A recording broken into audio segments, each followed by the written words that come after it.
Bayangkan orang dari Sabang sampai Merauke di SD suruh gambar desa itu pasti sama. Sawah kanan kiri ada 2 gunung, ada matahari, itu kan betapa terbatasnya imajinasi.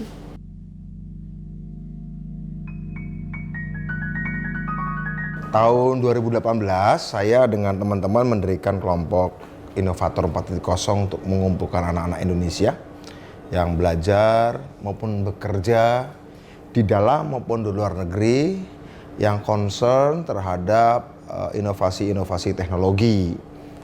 Kenapa waktu itu kita kumpulkan? Karena pertama itu setahun sebelum pandemi atau 2 tahun sebelum pandemi. Pada waktu itu sih untuk mengantisipasi tentang kita ini kan menghadapi era revolusi industri 4.0.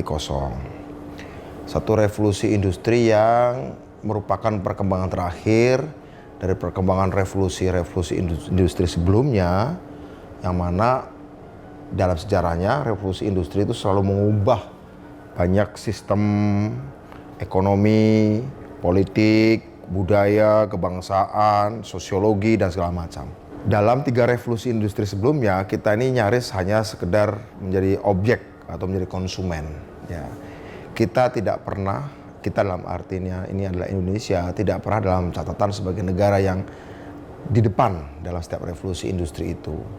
Tentu saja waktu revolusi industri pertama dan revolusi industri kedua, kita masih dalam penjajahan. Kita tahu revolusi industri pertama dengan ditemukannya mesin uap, revolusi industri kedua dengan ditemukannya listrik, kita masih sebagai bangsa yang dijajah. Ya wajar kita tidak ada di depan di sana. Kemudian pada saat revolusi industri ketiga sekitar tahun 1950-an mulai dikenalkannya komputer, digital, itu juga kita tidak ada di sana. Beberapa negara yang tadinya tidak ada sebagai subjek atau pelaku utama dari revolusi industri, pada revolusi industri ketiga mulai muncul sumber daya manusia yang berkembang.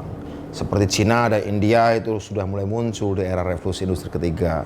Ketika komputer sudah mulai dikenalkan menjadi alat penggerak ekonomi, pertumbuhan ekonomi, dan bukan sekedar ekonomi tapi juga berimplikasi pada banyak hal yang lain. Nah, kemudian kita memasuki revolusi industri keempat, di mana perkembangan teknologi sudah semakin kencang, perkembangan ilmu pengetahuan sudah semakin kencang, dan penggunaan alat baik itu lewat rekayasa digital, rekayasa biologi, dan rekayasa atom itu semakin mempengaruhi peradaban dunia manusia, ya.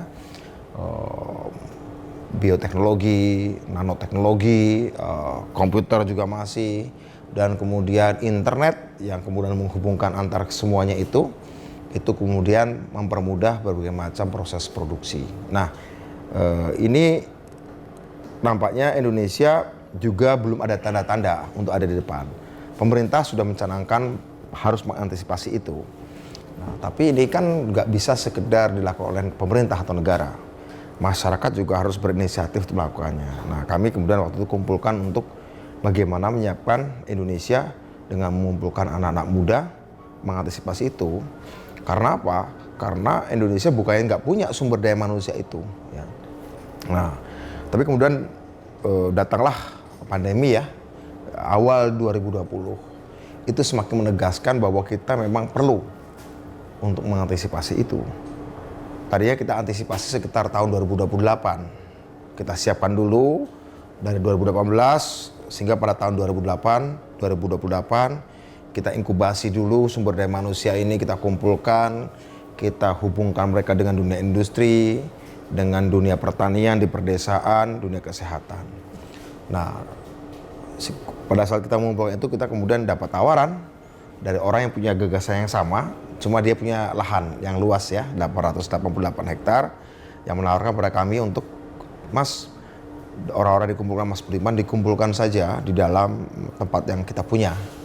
Ya, kemudian kita sudah berpikir 2018 untuk, oke, kita akan bangun itu menjadi wilayah di mana sumber daya manusia yang kami kumpulkan tadi bisa berkiprah dan melakukan riset-riset dan inovasi-inovasi teknologi, terutama di 3 bidang itu, rekayasa digital, rekayasa atomik, dan rekayasa biologi.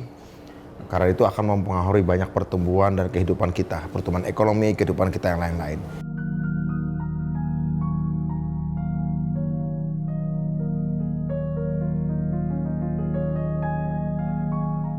Tidak ada kaitannya persis ya, tidak ada kaitannya persis. Ini itu memang kalau Puspitek, BPPT segala macam kan memang inisiatif negara. Kami lakukan ini adalah inisiatif swasta dan inisiatif komunitas. Artinya tidak bertentangan, ya kita saling melengkapi apa yang dilakukan oleh negara. Cuma memang orientasi dari BPPT, Puspitek segala macam itu hanya banyak terlalu fokus pada satu sisi dari inovasi, yaitu apa? Mereka hanya banyak menekankan pada supply side, sisi pasokan dari produk teknologi, orang-orang pintar didorong untuk memproduksi sesuatu. Tapi permasalahannya adalah kalau kita bicara soal inovasi kan juga bicara soal laku tidaknya produk inovasi itu. Kalau produk inovasi itu keren, meskipun keren tapi nggak laku percuma. Nah karena itu kita tidak sekedar menekankan pada supply side, tapi juga demand side ya. Saya kira suatu negara yang berhasil inovasi adalah karena dia bisa securing demand, dia bisa mengamankan pasarnya, begitu. Nah Amerika, Cina dan banyak negara Eropa lain mereka berhasil mengamankan pasarnya, baik pasar dalam negeri maupun pasar global untuk menyerap produk mereka, ya. Jadi bukan sekedar teknologinya yang canggih, tapi juga pasarnya disiapkan. Ya, pasar dalam negeri maupun pasar global. Nah di Indonesia baik pasar dalam negeri maupun pasar global belum bisa kita jangkau. Jangankan pasar global, pasar dalam negeri pun tidak bisa dijangkau untuk menyerap produk-produk inovasi teknologi Indonesia. Sekeren apapun ketika dilempar ke pasar di dalam negeri, orang masih cenderung beli barang-barang yang memang sudah punya brand, punya reputasi produk ya. Sehingga seringkali bahkan lembaga negara, BUMN, apalagi juga swasta tidak mau menyerap produk Indonesia. Alasannya macam-macam, karena mungkin dianggap tidak punya brand, tidak punya reputasi, segala macam. Jadi memang ada kecenderungan pasar kita nggak bisa kita amankan. Ya, ada dua cara pendekatan untuk mengamankan pasar yang selama ini ada. Pendekatan pasar dan pendekatan negara. Amerika Serikat untuk di dalam negeri pakai pendekatan pasar, ya bebas orang membeli dan memang produk-produk inovasi sudah mulai muncul sejak awal. Dan ketika pasar global ya pendekatan pasar juga pendekatan politik, ya. Cina dengan penduduk yang besar dia melakukan pendekatan negara, ya. Bagaimana produk-produk inovasi itu apapun, terutama dalam marketplace, e-commerce segala macam berhasil diamankan ketika produk-produk seperti Alibaba segala macam itu bisa diamankan karena pasar di dalam negeri juga diamankan. Negara memerintahkan orang-orang Cina untuk belanja atau bertransaksi lewat produk-produk inovasi teknologi mereka. Jadi bagaimana memindahkan toko dan pasar ke platform digital begitu ya. Nah Indonesia kan tidak melakukan itu ya. Indonesia mendorong supply side-nya dari negara, tapi pasarnya sendiri dibiarkan bebas ya. Nah, melihat keadaan seperti itu kemudian ketika kita mendirikan Bukit Algoritma, bukan sekedar kita menyiapkan manusia yang ahli melakukan inovasinya, tapi pasarnya. Loh, tapi bagaimana pasar kita kan sangat bebas, mereka bisa membeli apa saja. Setelah kita lihat, setelah kita selidiki, kita periksa, ada satu jenis pasar yang sebenarnya bisa didorong untuk membeli produk Indonesia karena perilaku mereka. Selama ini orang desa kan sebenarnya nggak terlalu peduli produk apa saja, mereknya. Nggak terlalu peduli merek orang desa itu. Yang penting mereka adalah kegunaannya, fungsinya, faedahnya untuk menjawab persoalan-persoalan sehari-hari mereka. Nah, dulu desa tidak punya, masalahnya desa kan dulu tidak punya purchasing power, tidak punya daya beli. Ada pertanyaan, ada tantangan. Bagaimana mau dorong daya beli orang desa? Nah, kita kan sudah pernah menggolkan undang-undang desa.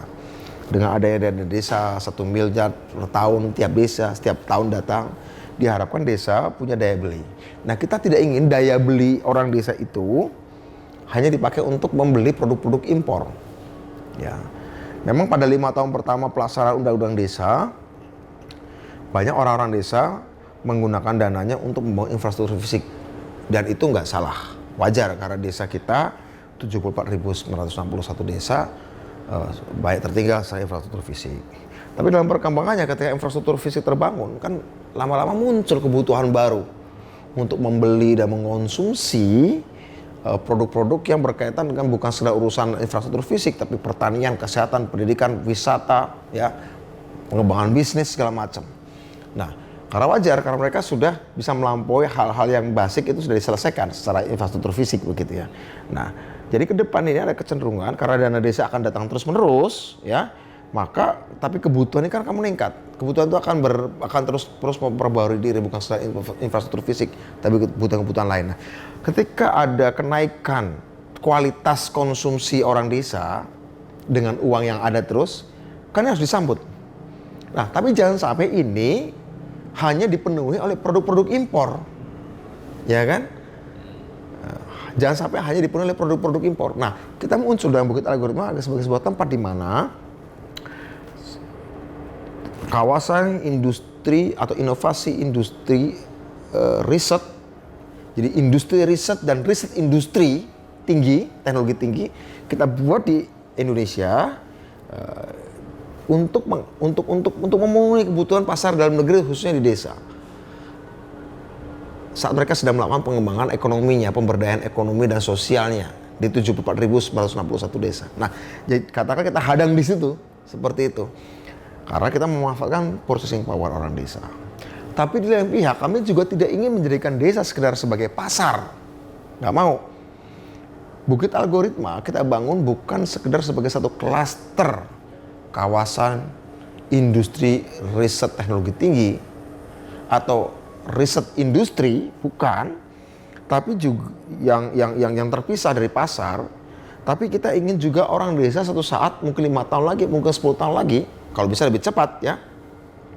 Dengan dana desa yang ada, mereka mengembangkan badan usaha milik desa. Kita harapkan badan usaha milik desa ini juga berperilaku seperti layaknya entitas bisnis yang dimiliki oleh rakyat desa. Untuk mereka juga mulai masuk pada industri riset. Seperti perusahaan-perusahaan pada umumnya. Perusahaan-perusahaan teknologi pada umumnya. Mungkin tidak semua lah ya. Tidak semua, tapi kita ingin orang desa itu punya pemikiran jauh ke depan agar mereka juga berinvestasi ke depan bahwa ke depan ini ekonomi yang bagus dari sebuah negara adalah kalau kita bertransformasi dari ekonomi ekstraktif menjadi ekonomi berbasis pengetahuan. Ya kan? Itu kan dilakukan oleh Amerika, dilakukan oleh Cina hari ini, dilakukan oleh Jepang, dilakukan oleh Eropa, dilakukan oleh Israel, dilakukan oleh Korea Selatan. Macam banyak negara-negara maju ya, khusus negara-negara maju. Tidak semua negara melakukan itu. Sebagian besar negara kan masih ekstraktif. Hanya ekonomi berbasis tebang, gali, tanam, jual, tebang, gali, tanam, jual, ekstraktif. Nah, kita ingin ekonomi kita berbasis pengetahuan atau ekonomi berbasis olah pikir. Dan ekonomi berbasis olah pikir itu jangan cuma ada di dalam klaster-klaster tertentu suatu negara, tapi menyebar sebagai sebuah ekosistem yang besar, yang masif. Nah, kita ingin 74.961 desa menjadi bagian dari ekonomi berbasis pengetahuan, bukan sekedar sebagai pasar, konsumen, tapi juga sebagai produsen, sebagai investor.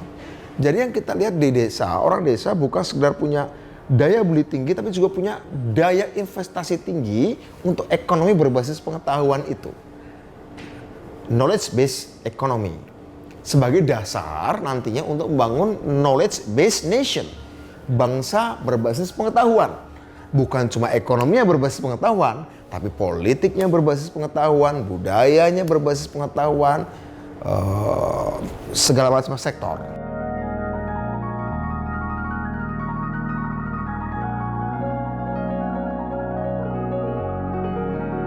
Dana desa tidak akan pernah ganti meskipun presidennya ganti. Karena itu adalah perintah undang-undang.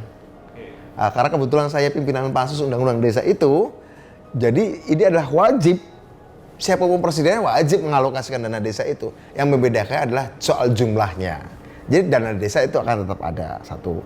Kedua, tapi bukan berarti desa hanya sekedar mengandalkan dana desa.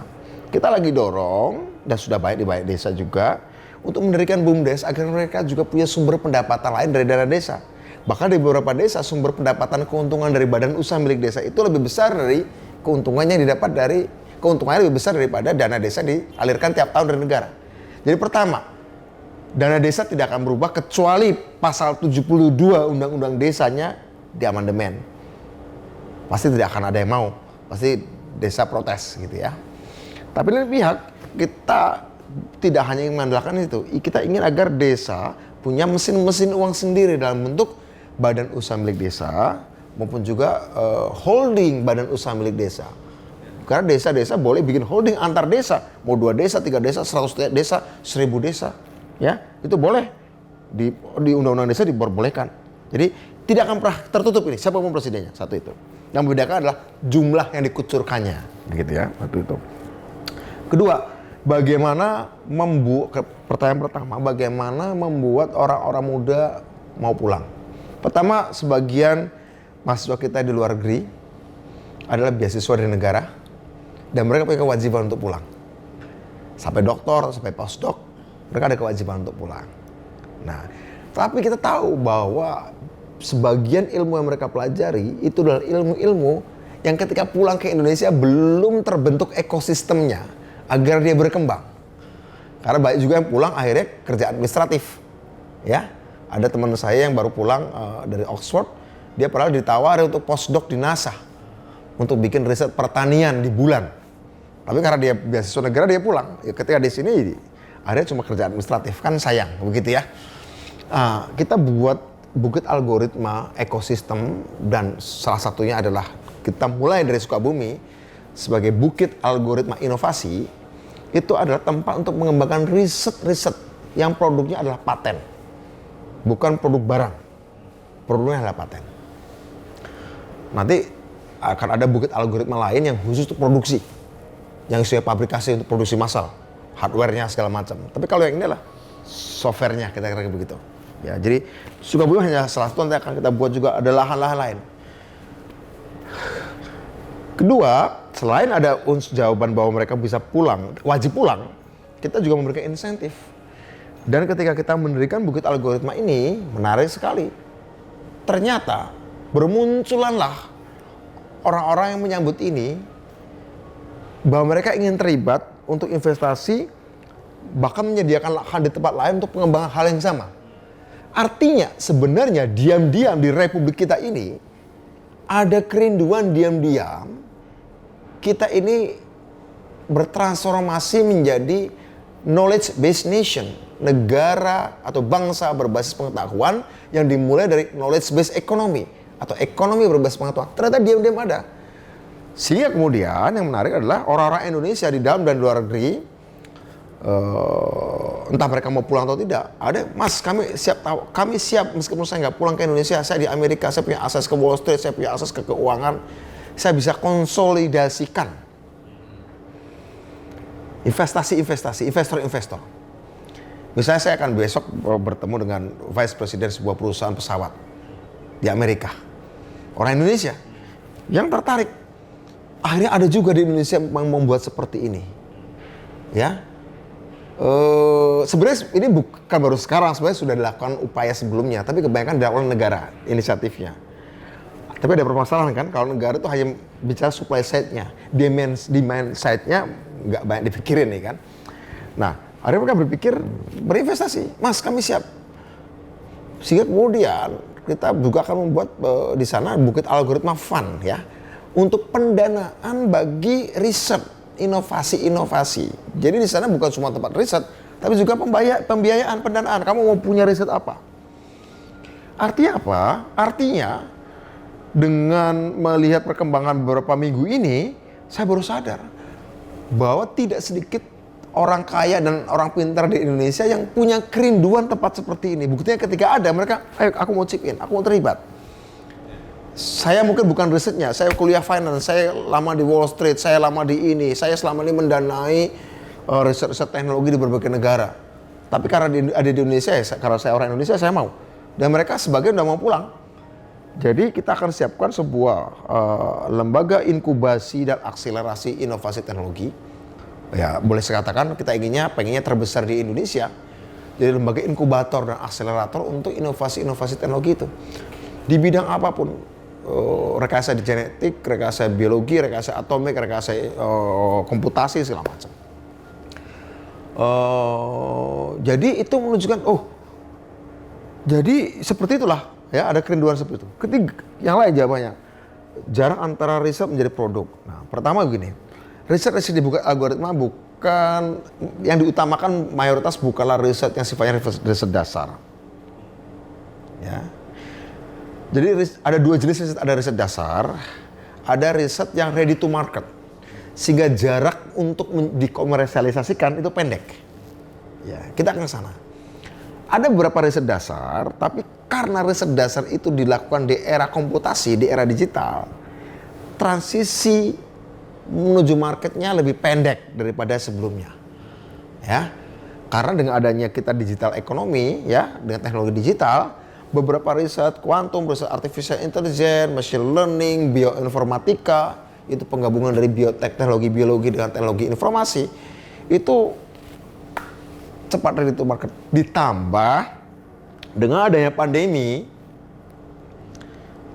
mungkin akan berakhir, tapi kita akan hidup dengan virus COVID seterusnya. Kita akan hidup di era new normal. Nah, kebutuhan untuk penggunaan teknologi, kehausan dan dahaga orang untuk menggunakan teknologi di semua aspek kehidupan itu makin cepat.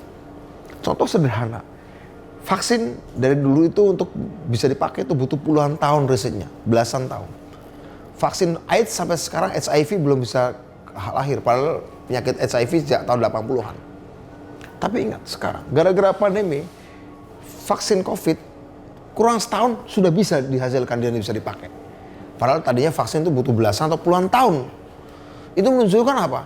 Perkembangan teknologi digital, bioinformatika, yaitu penggabungan teknologi biologi kesehatan dengan digital, itu semakin bisa mempercepat itu. Sehingga jarak dari riset dasar ke riset terapan, dari riset terapan menuju komersialisasi itu pendek. Nah, kita akan memendekkan jarak itu lagi sambil juga memperpendek jarak fisik.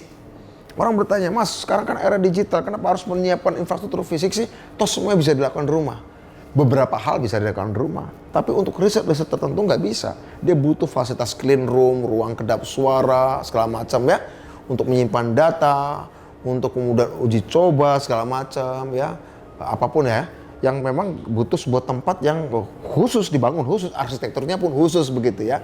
Kalau rekayasa digital mungkin bisa di rumah segala macam coding, tapi untuk yang lain, saya kira karena kita akan kembangkan pusat-pusat bioteknologi, teknologi kuantum dan kecerdasan buatan, energy storage untuk penyimpanan energi, untuk limbah,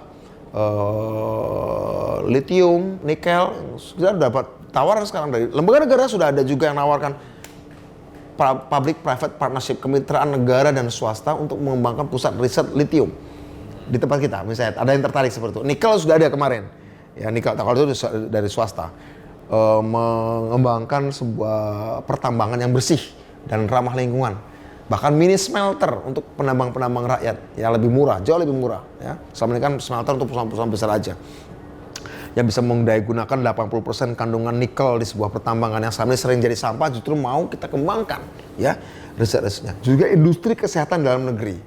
Nah, itu kan nggak bisa di rumah-rumah biasa dengan hanya digital. Dia harus butuh juga alat-alat yang lain ya, macam-macam. Jadi demplot-demplot untuk uji coba baik teknologi, tapi itu kemudian harus orientasinya harus bisnis. Bukan sekedar riset untuk riset seperti perguruan tinggi, enggak. Itu biarkan itu perguruan tinggi ada riset-riset dasar. Kita enggak, kita riset yang keterapan. Kalau ada riset dasar yang di perguruan tinggi belum berkembang, tapi kita akan dekatkan dengan riset menuju terapannya.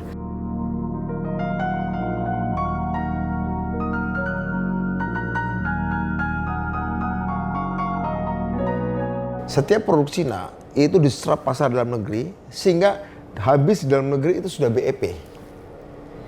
Sehingga kelebihan produknya ketika dijual keluar, ya dia bisa mementing harga. Karena toh pasar dalam negeri sudah memungkinkan dia mencapai break even point. Ya kan? Udah balik modal begitu ya. Sehingga kelebihan produksinya dijual keluar bisa murah. Nah, kita ini punya 270 juta orang. Katakanlah mungkin nggak semuanya lah. Ada 130-an juta tinggal di desa.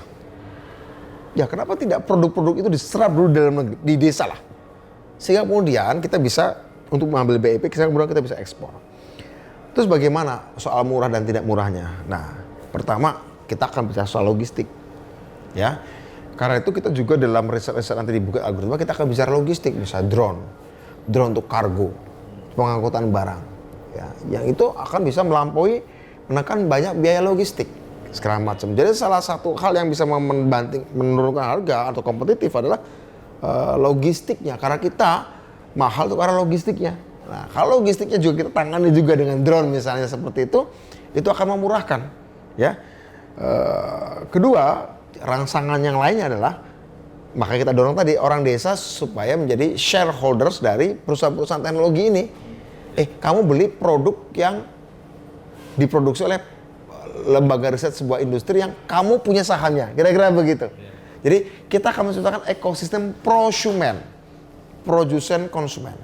Konsep koperasi bukan? Ya, ada koperasinya juga.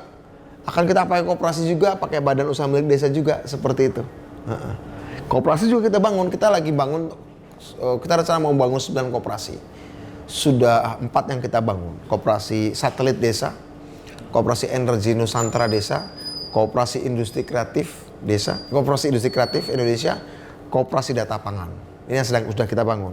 Nanti akan ada koperasi hunian, koperasi transportasi, koperasi kesehatan, koperasi pendidikan, dan koperasi mineral dan manufacturing. Kenapa menggunakan produk Indonesia menjadi lebih menguntungkan? Karena bukan cuma sekedar produk Indonesia, tapi juga bisa dapat keuntungan. Karena ya tadi BUMDes desamu punya saham di situ. Kalau ini naik, ya, kalau kamu pakai produk ini, maka BUMDes desamu akan dapat dividennya, dan artinya keuntungan untuk desa. Jadi kita pemilikan kolektif dari desa itu. Swasta boleh masuk, terserah nanti hitung-hitungannya, swasta lebih besar, yang desa lebih minoritas lebih sedikit, atau desa lebih besar, tergantung nanti negosiasi itu, silakan di bisnis saja. Tapi pastikan bahwa keterlibatan masyarakat. Jadi model kita adalah ini bukan shareholders business, tapi stakeholders business.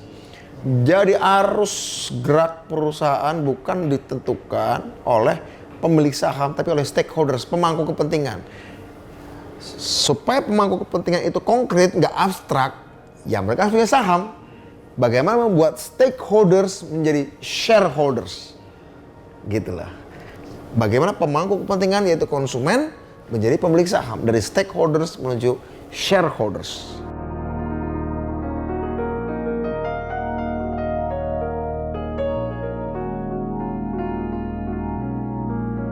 Ya, kemarin kita baru tanggal 9 Juni, kita baru groundbreaking. Itu kan memang sudah ada gedung-gedung di sana. Ada 6 gedung besar, salah satunya hotel, ada 120 rumah. Yang kita akan renovasi itu, dan kita akan pakai untuk mengembangkan beberapa teknologi pusat neuroscience, pusat studi struktur dan fungsi otak manusia. Itu penting, ya. Kemudian juga ada orang Indonesia yang baru pulang dari Inggris ingin mengembangkan riset 6G. Jadi siap dia kuliah di Inggris, riset di Inggris, sudah pulang ke Indonesia, sudah punya ilmu 6G. Kita ingin mengembangkan 6G di Indonesia. Kemudian juga ada AI ekosistem yang nanti bagaimana kita akan membuat pelatihan-pelatihan. Jadi anak-anak muda yang ingin mengembangkan bisnis teknologinya, kita akan latih. Kita akan datangkan baik online maupun offline mentor-mentor inovasi teknologi dari luar negeri. Ya, bagaimana membangun perusahaan bisnis teknologi. Nanti kita akan gembleng, sehingga kemudian mereka bisa melahirkan membuat bisnis plan dan proposal. Dan kemudian kita akan nilai, apakah ini layak untuk didanai. Ya, minimal 1 juta US dollar sampai 50 juta US dollar per perusahaan. Ya, 1 juta US dollar sampai 50 juta US dollar. Tapi harus kelas dunia, ya. Karena nanti kita akan kawal nanti sampai pada exitnya, sampai ke stock exchange di Amerika, di Wall Street, sampai global dan sampai produk global, ya. Kira-kira seperti itu. Jadi kita justru ingin menggunakan anak muda Indonesia. Ayo, kalian punya ide apa? Tapi sekali lagi desa bukan sekedar sebagai pasar. Mereka kita akan siapkan sebagai investor juga. Makanya prosumen, orang desa akan jadi prosumen, mengonsumsi produk-produk yang dia miliki. Itulah yang disebut ekosistem. Bukit Algoritma itu. Bukan sekedar di Sukabumi. Ya. Sukabumi hanya salah satu sub saja dari ekosistem. Apa? Sub supply side, sub sisi pasokan. Itu pun pasokan apa? Pasokan ide. Produknya bukan barang, paten terutama. Nanti produksinya di tempat lain, bukit algoritma lain, nama kita sebut akan bukit algoritma produksi. Nah, sudah ada tanahnya juga. 1.000 hektar ditawarkan pada kami untuk bikin pabrik-pabriknya nanti. Nah, pintu tol ruas kedua Bocimi Agustus ini nanti ke kita tinggal 7 km. Nah, kita akan bangun itu.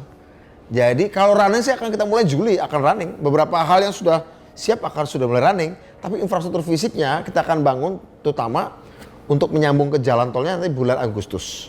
Nah, sekarang kita akan lagi benahi gedung-gedung yang sudah ada.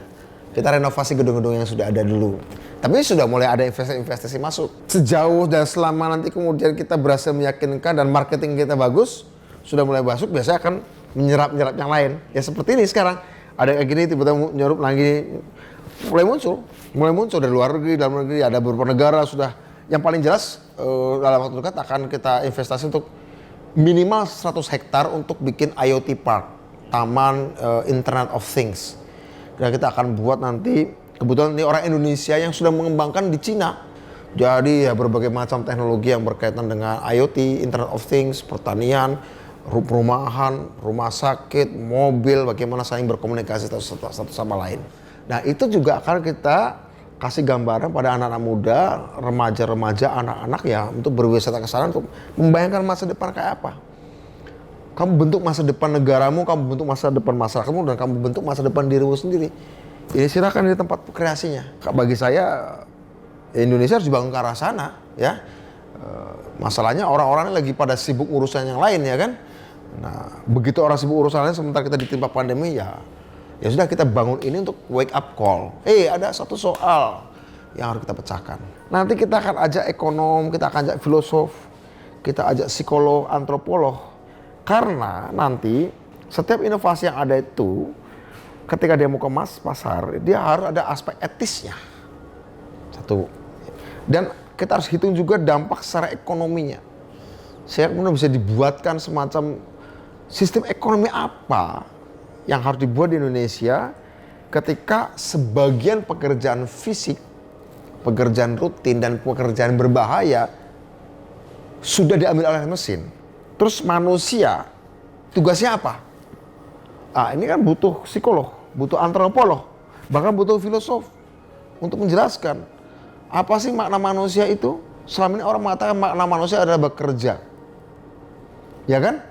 Saya jam 8 pagi berangkat dari rumah, pulang jam 5 pagi, itulah saya merasa ada harga diri di depan keluarga gitu ya, karena ada yang bisa dikerjakan. Jadi kita ingin mentransformasikan orang dari manusia kerja menjadi manusia cipta. Ini adalah sebuah revolusi fungsi manusia. Dari manusia bekerja menjadi manusia berdaya cipta. Fisiknya mungkin sama, tapi beda. Aku melakukan ini karena disuruh orang, atau aku melakukan ini karena aku kesukaanku, gitu kira-kira begitu. Teknologi sudah memungkinkan itu. Manusia menjadi merdeka, bukan menjadi objek kerja, tapi dia menjadi pencipta, gitu ya. Untuk menjadi pencipta kan orang harus punya cita-cita. Nah, karena itu ada kaitannya dengan dunia pendidikan. Tapi untuk bisa seperti itu, orang dari kecil itu harus dibuka pikirannya. Bayangkan orang dari Sabang sampai Merauke di SD, suruh gambar desa itu pasti sama. Sawah kanan kiri ada 2 gunung, ada matahari, itu kan. Betapa terbatasnya imajinasi. Kenapa nggak kita bisa makan desa dalam pengertian yang lebih imajinatif? Nah, saya kira itu kita harus perlu membangun pendidikan yang berbeda untuk menciptakan manusia-manusia imajinatif, manusia punya daya cipta. Nah, karena di depan daya cipta, orang tinggal mengalgoritmakan. You punya imajinasi, apapun imajinasimu. Yang kita lihat sekarang ini kan kebanyakan apa yang kita tonton waktu SD. Manusia terbang, manusia bisa pakai handphone, manusia bisa apa kan, waktu kita SD kan. Mungkin yang sekarang ditonton oleh anak-anak kita, apapun itu ya, 20 tahun lagi menjadi kenyataan. Jadi selama kamu punya imajinasi, tinggal cari algoritmanya.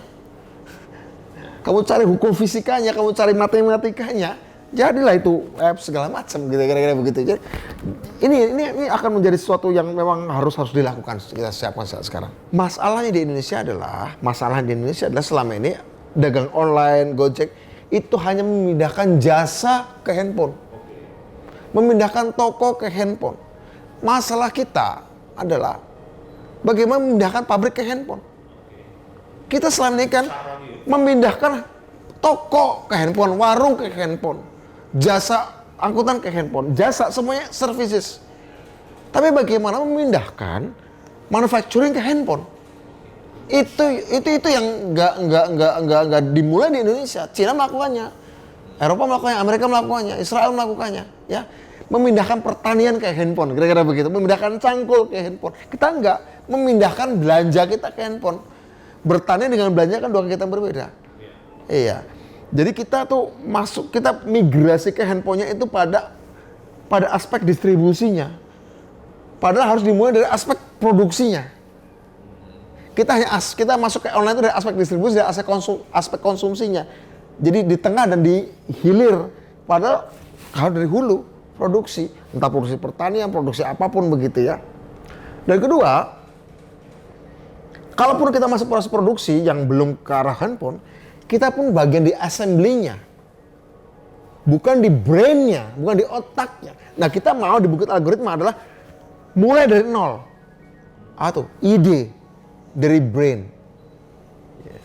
Jadi kekuatan awal, tenaga awal untuk bergerak ke depan ya idemu. Bukan tanahmu, bukan uangmu. Kalau kita bicara uang, bisa tanah, sudah sak jomplang. Kira-kira kayak film The Apprentice itu kan, mereka anak muda. Iya, masih ada investor. Betul, kira-kira seperti itu lah. Nanti kita akan ada kegiatan-kegiatan seperti anak muda kita panggil, kita gembleng, kita didiknya mental, digojlok gitu. Sampai kemudian dia tegar untuk bisa meyakinkan.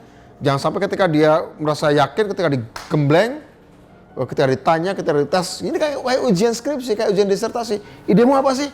Dihajar, jebret. Kalau dia kemudian lemah, percuma. Ide bagus nggak jadi apa-apa karena nggak dia bisa pertahankan. Nah, kita akan gembleng juga. Lu menghadapi investor yang seperti apa?